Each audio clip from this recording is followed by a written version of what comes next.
여러분 안녕하세요. 보험지식 저장소의 최민수입니다. 올해는 여름이 정말 길었잖아요. 마치 영원히 가을이 오지 않을 것 같은 그런 날씨였는데 부쩍 추워진 것 같습니다. 다들 건강 조심하시고요. 오늘 영상의 주제는 지난 한 달 동안 저에게 가장 많이 들어온 질문 중에 하나입니다. 가장 많은 질문의 형태는 제가 통원치료를 지금 3일 정도 받았는데요. 담당자에게 합의금 200만 원 요구하면 받을 수 있을까요? 아니면 제가 3일 정도 입원을 하고 퇴원을 했는데 그리고 나서 한 달 정도 통원치료를 받았거든요. 그러면 지금 합의금 300만 원 요구하면 담당자가 줄 수 있나요? 이런 질문들을 많이 남기세요. 많이 궁금해 하시는 부분인데요. 이 부분에 대해서는 제가 대인 담당자 시절에 겪었던 사례를 두 가지를 말씀드려서 여러분들에게 이해를 좀 도와드리도록 하겠습니다. 우선 먼저 사례를 말씀드리기에 앞서서 약관을 있는 그대로 빡빡하게 적용한다면 어떻게 될까요? 통원치료 3번 아니면 입원 3일 후에 퇴원해서 한 달 동안 통원치료를 받았다. 물론 한 달 내내 병원을 간 건 아니고요. 한 15번 정도 통원치료 갔다고 가정을 해보죠. 그러면 그 시점에 담당자에게 200만 원, 300만 원 요구를 했다면, 그렇다면 약값만 놓고 보자면 그 금액은 산출이 안 돼요. 그런데 이런 말씀을 드리면 여러분들이 다시 이렇게 물어보세요. 제 주변 지인은요, 저보다 사고가 작게 났는데도 그런데도 그렇게 받았어요 라고 말씀을 꼭 하세요. 그래서 제가 사례 두 가지를 말씀을 들어보도록 하겠습니다. 자, 첫 번째 사례는 이런 경우입니다. 오토바이를 타고 있던 A씨는 신호대기 중에 B씨에 의해서 후미추돌을 당했어요. B씨는 자동차 운전자입니다. 이 사고로 인해서 오토바이가 몇 미터 날아가고 이런 건 아니지만 오토바이가 출렁이면서 탑승자 A씨가 그만 바닥으로 떨어졌어요. 바닥에 몸을 부딪혔죠. 한동안 아파하던 A씨는 간신히 일어나서 인도 쪽으로 걸어가서 털썩 주저앉았습니다. 괜찮냐고 물어보는 주변의 말에 괜찮다고 했지만 괜찮지 않아 보였어요. 결국 A씨는 오토바이를 현장에 두고 그대로 병원으로 이동을 해서 입원 치료를 받게 됩니다. 그리고 2, 3일 정도 지난 후에 담당자와 통화를 하게 됩니다. 이때 A씨가 본인이 바빠서 입원을 계속할 수 없으니 합의금을 얼마 받았으면 좋겠다. 200만 원, 300만 원 받았으면 좋겠다. 라고 얘기를 했을 때 이 시점에도 담당자가 약값만 놓고 적용을 한다면 어때요?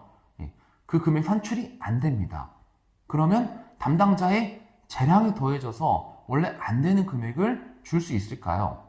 만약 여러분들이 이 담당자의 관리자라면 앞선 사고의 형태, 오토바이 탑승자가 충격에 의해서 오토바이에서 떨어져서 바닥으로 대굴대굴 구른 이런 사건의 피해자가 이번 3일 만에 그 정도 금액의 합의금을 요구를 했다. 그래서 담당자가 오케이 하고 합의서를 받아와서 결제를 올렸다. 그러면 여러분들이 관리자라면 화를 내시겠습니까? 아니면 결제를 해 주시겠습니까? 이 부분에 대한 판단은 여러분들에게 맡기도록 하겠습니다. 자, 두 번째 사례입니다. 두 번째 사례는 신호 없는 교차로 골목길에서 직진 주행하던 A씨는 마찬가지로 직진 주행 중이던 B씨와 사고가 났습니다. 다행히 신호 없는 골목길이었기 때문에 양 차량의 속도가 그다지 빠르진 않았고요. 큰 사고로 이어지진 않았습니다. A씨는 처음에는 보험 접수만 했을 뿐이고 특별히 병원에 갈 생각이 없었는데 알고 보니 B씨가 병원에 가서 입원을 했다는 겁니다. 그러자 A씨도 화가 나고 또 주변의 권유에 의해서 대인 접수를 받고 본인도 병원에 갔어요. 그리고 통원치료를 2번, 3번 정도 받았을 때 담당자가 전화가 왔습니다. 몸 좀 어떠신가요? 치료 잘 받으시기 바랍니다. 라고 말만 하고 정작 A씨가 듣고 싶어하는 합의에 대한 제안은 전혀 없었습니다. 이때 만약에 A씨가 합의금 200만 원 정도를 요구를 한다면 담당자가 그 요구를 들어줄 가능성이 있을까요? 없을까요? 이 부분에 대한 판단도 여러분들에게 맡기도록 하겠습니다. 자, 오늘은 이렇게 제가 사례 두 가지를 설명을 드렸는데요. 제가 최근에 실제로 보상 담당자들을 또 만나서 이렇게 물어보니 피해자분들이 사고의 형태, 크기, 과실 유무, 치료 기간, 개인적인 소득 부분 이런 거 전혀 상관하지 않고 웬만한 사람들이 다 200만 원, 300만 원 합의금을 요구한다고 해요. 그러면 담당자가 그 금액을 들어주기 위해서는 어떤 일정한 조건, 명분 이런 것들이 좀 필요하겠죠. 여러분들이 금액을 요구하시는 거는 자유지만 만약 담당자가 예, 알겠습니다, 선생님. 대신에 선생님께서 그 금액을 요구하시는 그 근거되는 자료를 좀 제출해 주시면 저희가 검토해 보겠습니다. 라고 말을 했을 때 여러분들은 근거되는 자료를 제출을 할 수 있으실까요? 그렇다면 얼마든지 금액을 말씀을 하셔도 됩니다. 하지만 반대의 경우라면 한 번쯤 고려해 보시길 바라겠습니다. 아니면 근거되는 자료까지는 제출할 수 없다 하더라도 왜 여러분들이 그 금액을 원하는지, 앞으로 여러분들에게 발생할 수 있는 여러 가지 피해 사실과 본인의 몸 상태를 고려를 했을 때 이 정도 치료 기간은 필요할 것 같다 라고 생각이 드셨다면 그러한 부분들을 담당자에게 논리적으로 조목조목 말씀을 하신다면 담당자도 어느 정도 답변을 해줄 수밖에 없는 그런 상황이 될 것입니다.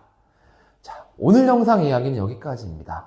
다음번에는 조금 더 유익하고 좋은 영상으로 찾아뵙도록 하겠습니다. 시청해 주셔서 대단히 감사합니다.